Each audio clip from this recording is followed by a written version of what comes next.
Epektibo ang love spell na ito. Ang ritual na ito ay gamit lamang sa asin. Ay talaga namang mahuhulog ka at ma-inlove ng husto sa iyong taong nais mong mapapasayo.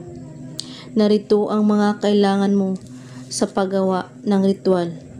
Puting papel, asin at panulat. Isulat mo sa papel ang kanyang pangalan. Saka mo ilagay ang 3 kutsarang asin sa isang plato o mangkok. At hawakan mo ang mangkok sa 2 mong kamay at sabihin ito ng 3 beses. Lumapit ka sa akin at tayong dalawa ay maging isa. Kaya halika na.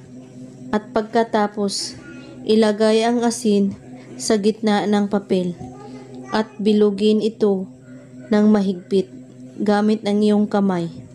At pagkatapos, pumunta sa lugar na walang makakakita sa iyo at sunugin mo ang papel na ginawa mong bilog hanggang sa tuluyang maabo nito.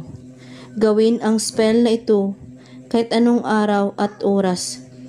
Basta't buo ang inyong paniniwala at walang ibang iniisip at pagdududa. At kung may katanungan po kayo, ay magko-comment lang po sa ibaba. Maraming salamat sa panunood. May God bless us all.